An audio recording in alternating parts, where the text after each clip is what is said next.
It's time for my weekly chat with Frankie. Although you might be seeing more of us this week because we've got a midweek game against Everton. Wednesday night we play Everton. We've got a couple of new transfer rumours for you. We're going to take a look at the Man U game. Lucas Paqueta, get Frankie's thoughts on him being cleared of the gambling charges brought to him by the FA, and also the transfer window in general. But Frankie, we've got a couple of new transfer rumours. Let's start with that.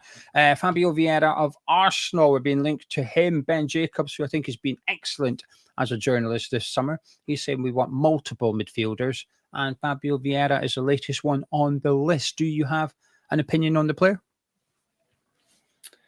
Didn't mind him for Arsenal, actually. I felt he was all right. I feel like he's quite a very solid, technical, just very, he's just a very sound player. So, I mean, is he going to set the world alight? Is he enough that I think all the fans will get excited and go, this is more like it? I don't think it's quite that. Good squad player for the right money. I think he's okay. I'm just always cautious of these players who have been at the top of their game. It's a bit different when they've sort of been nurtured and brought through the English system. I think then they might want to still have something to prove at the end of their careers. The ones that have come from abroad, played at the highest level, come to West Ham, how many of them have worked for us and worked out for us? I'm just, nervous that his heart and soul won't be in it, and it will just be almost like a final little payday before he goes back home to end out his career. So, not 100% excited about it, but could he potentially? This is the thing. After watching we watched the other night, anything seems better than what we've got in that midfield and at the moment. So it warms you to it, regardless of whether you think it's a good idea or the player's any good or not. So not one to get excited about, but I'm okay with it if the numbers look all right. Not for me. I think his suitability to the Premier League is the reason why. I think you said he's a technical player. I couldn't agree more. I think that is the stronger element of his game. He's really good on the ball, really comfortable in possession. He's got a good pass on him as well. But physically, I just think he's struggled since moving to Arsenal. I just don't think he suits the Premier League, and that's okay. Not every player does. You're going to get players like that. 25 years old, so he's not like finished or anything like that. I just don't think he suits this league. And also, I'm not sure where I would see him in Graham Potter's team. After now, had 2 games in pre-season, he's obviously adamant on playing this sort of like 3-5-2 formation, and one of the centre-backs sort of becoming a full-back to push one of the wing-backs further up the pitch and stuff like that. So I'm looking at that, and I'm almost evaluating transfer rumours now based on that. And I'm looking at Vieira going, well, where would he go? He's going to go into that midfield 3. I just think he'd get lost in there. I don't think he would cope. I think if you are going to play him, he's almost got to be almost like a number 10 because of that lack of physicality. We're not playing with one of those at the minute. And if we did, it's not him that I want to see in there. I want to see Lucas Paqueta in there. And he wouldn't be cheap. He would still cost a lot of money. Well, when I say a lot of money, I don't know, 15, 20 million maybe. I'm just guessing here what the rough price tag would be for him. It's a big no for me. I think, especially when you consider that Matheus Fernandes is still available from Southampton. You've got Alcanos still available from Leicester City. There's players I'd have much further ahead than Fabio Vieira. So when I seen this one, I sort of shrugged at it. But like I said, the journalist has been quite good this summer, which makes me a little bit nervous. But I'm hoping not. Another player being linked to, and it's today, Frankie, so it's fresh off the press, is Pierce Charles, a Sheffield Wednesday. I almost said United there. Don't do that. Sheffield Wednesday goalkeeper, Northern Ireland's #1 goalkeeper. Do you know much about him? Absolutely nothing at all. Can't lie. No idea. I think I've seen him play about 5 times. And that's quite good.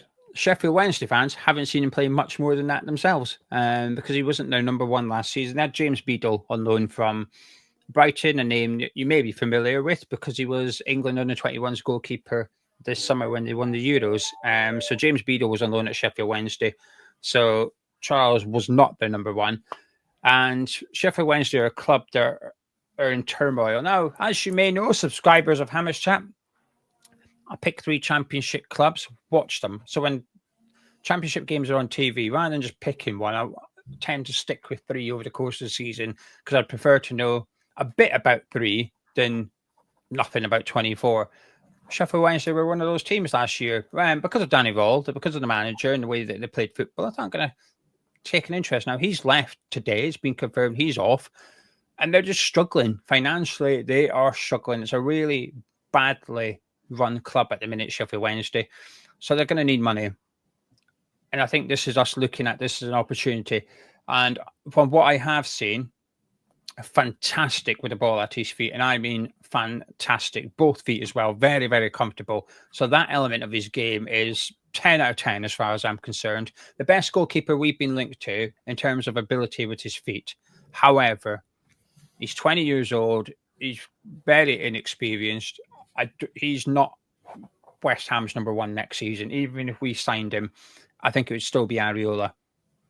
He would be, I guess, Areola's replacement. Ideally for me, I would be a big fan of getting in either Cooper or Hermansen or Suzuki, as well as Charles, and Areola leaves. Then I'd be very happy because I think we've got someone there for now and we've got someone there long term that could possibly become even better. I don't know enough about him. I haven't seen enough about him to say I think he's got the potential to go and become that good. But I would see this as a signing of opportunity. Looking at a club, thinking there's a keeper that we think could make it in the Premier League. Club's in a bit of trouble.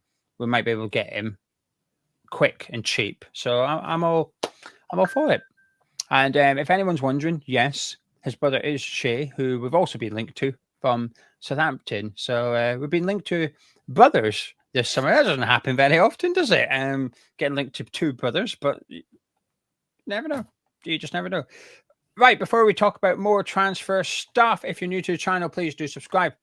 And also drop a like on the video as well by clicking that thumbs up button. And just want to quickly point in direction of our Patreon at patreon.com/Hammers Chat. And the reason is because you're running out of time. If you want to be in the giveaway draw for a pair of match-worn Mark Noble boots, a signed Mark Noble shirt, and a signed Mark Noble captain's armband, and yes, you might be thinking, hang on, haven't you not got a raffle? 2 different things.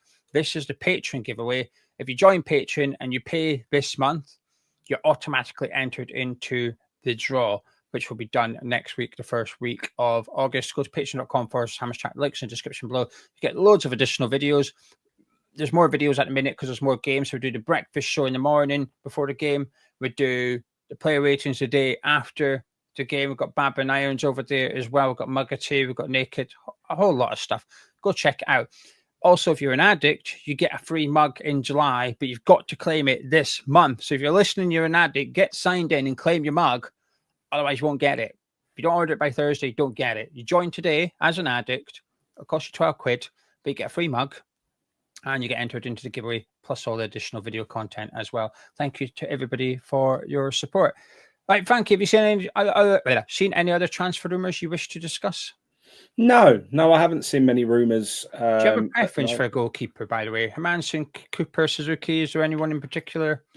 Not really. Don't know enough about them. You knew the one that I think we spoke about a lot because we knew he was available, which was Kera. That was the one that it just seemed to make sense. So shame we missed out on him. This is another one of them. I knew a lot about him. That was the one that I thought could come in and just instantly become your number 1 comfortably. I don't know enough about these other ones that we've been linked to be honest. Haven't seen enough of them and don't know enough about them really. So, are you hoping for a new number 1 though? I wasn't that bothered until the last 2 pre-season games, and the Areola's absolutely lost his head. I don't know what he's playing at, or where this.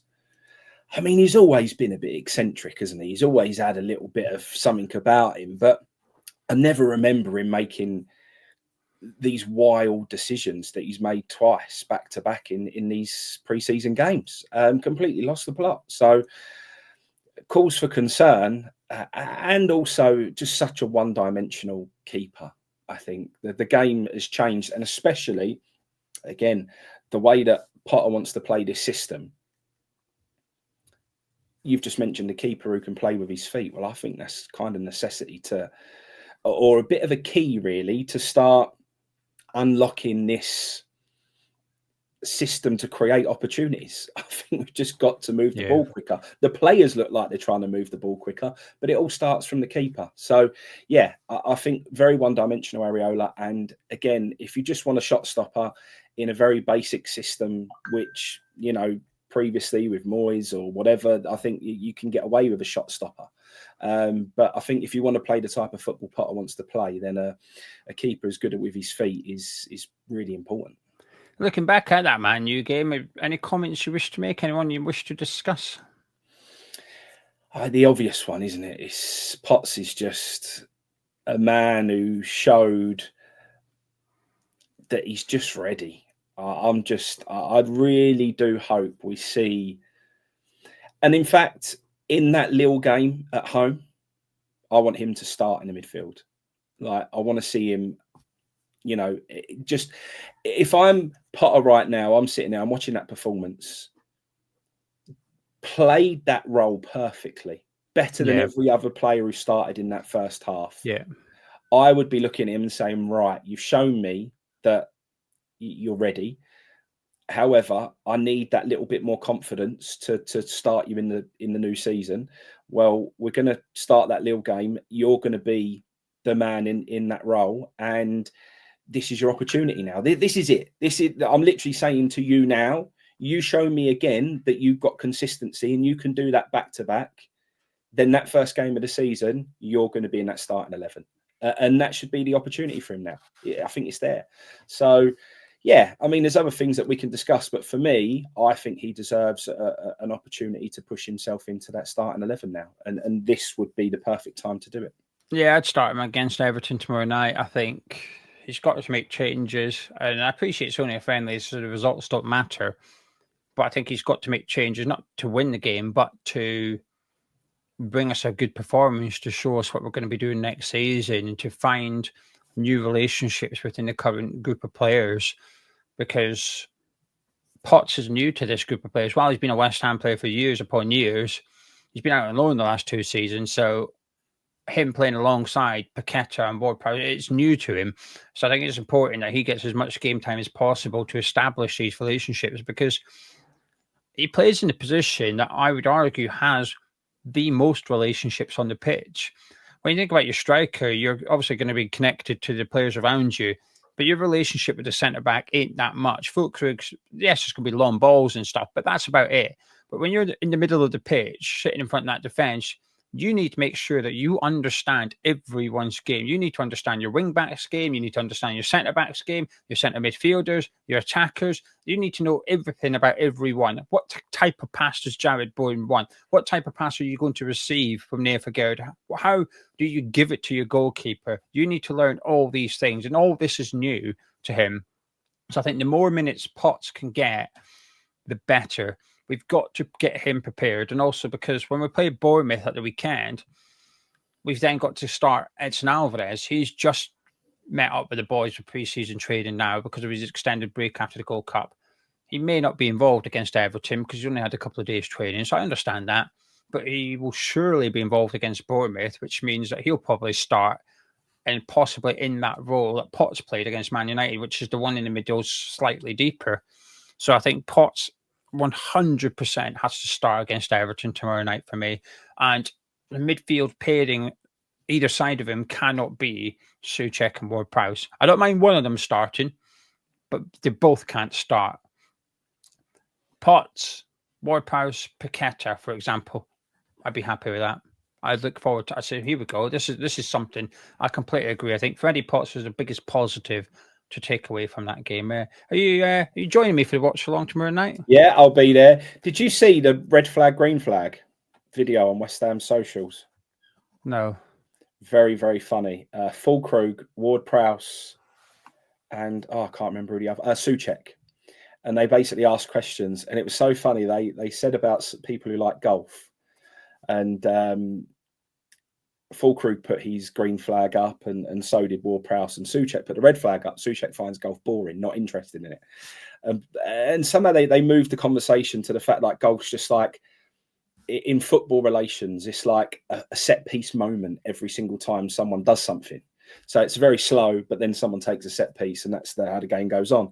And Fulkrug totally mugs Ward-Prowse off. He turns around to him and says, "No wonder you like it, because you're Mr. Set Piece." And it was a joke, and they clearly have a bit of banter about it, but it almost went down like a lead balloon. You sort of looked, and you saw Ward-Prowse almost admit to himself that I'm a set piece merchant. It was funny. The funny thing about that is, I know that joke, but not from that video. In that video they put up on social media a couple of weeks ago, a day in the life of Fulkrug, when he was getting his massage, Fulkrug was, Ward-Prowse was there, and he said something like, his Fulkrug says something like, "Oh yeah, he likes golf because it's only set pieces," and Ward-Prowse was like, he was out the shot and he came into the shot like this.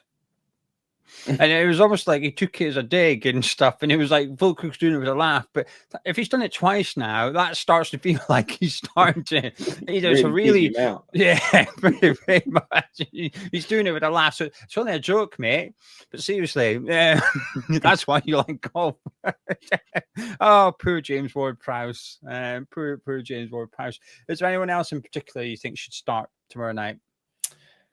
I'd like to see Paqueta start. It's his time for the Paqueta show, isn't it? It's time to see him back to his best with no distractions and just trying to get back to the Paqueta that we once used to see, and just really trying to unlock things and try things that we know we're a bit one-dimensional at the moment. We're lacking creativity, where that he is the man to change that. So would like to see him as well. Other than that, Gio, I just want to try and see us, as I said the other night, it's more of a system thing that I want to see change. I don't want to see that.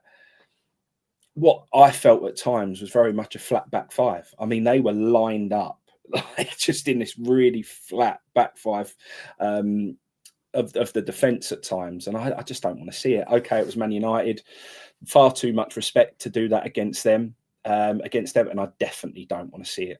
I want to see us much committing more players forward and just being a bit more ambitious, to be honest with you. So, be a good test. I watched the Everton Bournemouth game on Saturday before the other match, and Bournemouth ripped them apart in the second half, especially. So it'll be a good barometer to see where we're at in comparison to a side which I feel like we're expected to be in and around in the Premier League next season. Everton, I don't think, if you said to me, one of us is going to finish 13th, the other one's going to finish 14th, I'd be, yeah, that feels realistic. It feels possible. I don't think we're going to be we shouldn't be a million miles apart. If we are, something's happened, right? One of us has had a really good season, or one of us has had a really bad season. I don't think there's much between where West Ham and Everton are right now.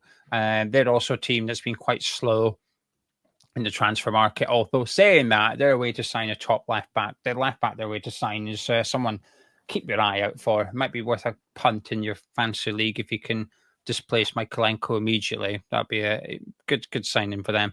Speaking of the transfer window, Frankie, on the old Camel Meter, are you still chilled, or you starting to get a little bit worried, or where are you?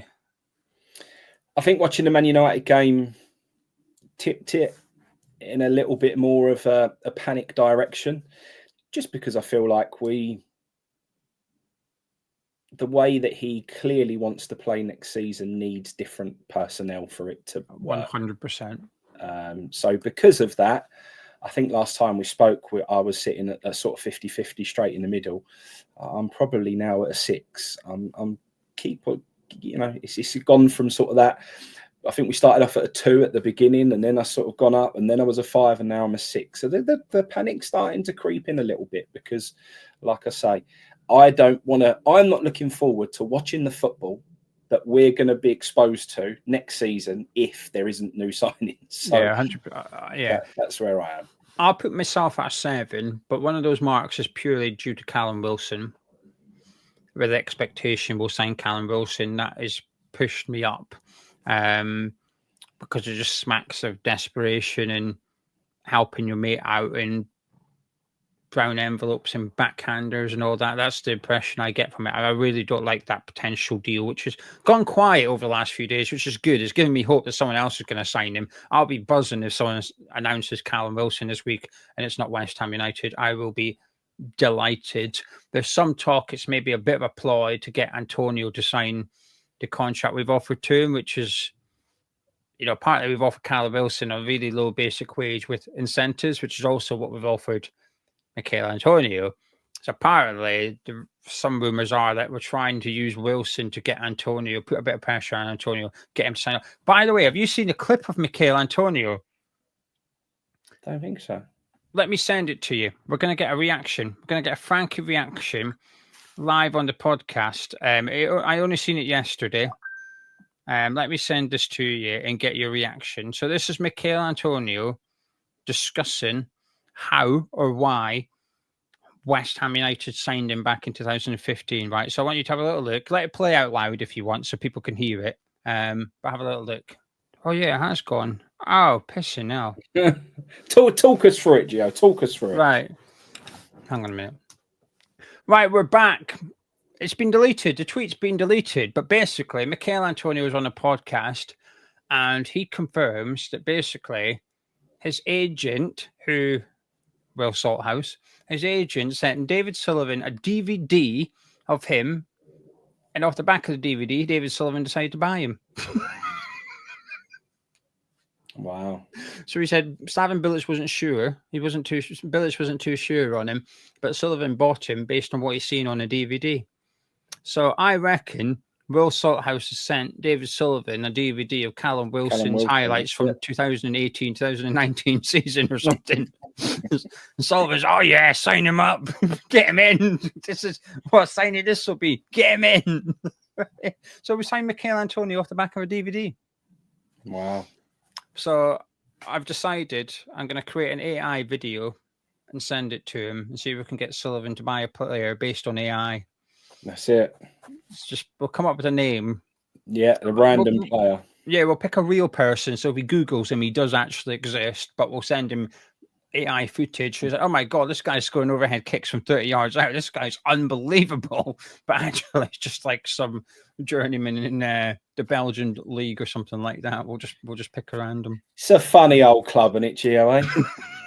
But look how good the transfer turned out based on a DVD. So all your scouting, all your stats and analytics and all that, scrap it. You don't need it. You just need a DVD.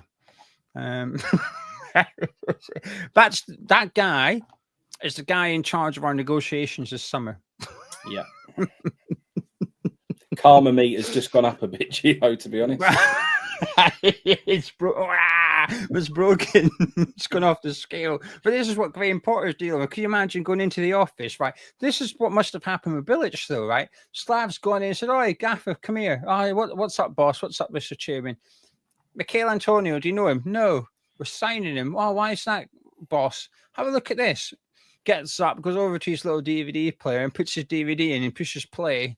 And it comes on his little highlights reel. And you can imagine Slav going, all right, but like, why are we signing him? Well, that's it. That's why we're signing him. You've just watched it. Are you not sold? But who is he? How old is he? That doesn't matter. Look. And also, I know he's aging. We'll get a good deal. Don't worry about it. I'll sort it. Mr. Sullivan will sort it for you, Slav. Don't you worry. It's another gift. It's another present. Present from me. Don't say I'm not kind. So no wonder that guy had a rocky start when he first arrived at West Ham and was getting played out of position, because all Bilic knew is what was on a DVD highlights from him. No wonder Will Salthouse has attached himself to Sullivan for all these years. The fucker sends him a DVD of players and we buy him. Yeah. Welcome to West Ham United. That's how we sign players. Look at Brighton with Jamestown Analytics. Pathetic. We've got a DVD player. Anyway, I'm just more impressed it was DVDs and not VHS tapes. But anyway, anything else you'd like to add before we disappear, Frankie? No, all good. We'll jump on Wednesday night and hopefully have another nice, enjoyable evening's watch along. Yeah, so if you're watching the game or not watching the game, but you're kicking around, come join us tomorrow night. We'll kick off maybe, 11:15. So it's a 11:30 kickoff, get half hour early. So 11:15 we'll kick off tomorrow night. So if you're kicking around, come keep us company. Come have a chat with us about the football. But before you go, if you've enjoyed this podcast, please do drop a like on it by clicking thumbs up button. Subscribe to Hammers Chat. And if you fancy joining Patreon, go to patreon.com/Hammers Chat. Anyway, Frankie, thank you very much, and I'll see you tomorrow night. See you tomorrow.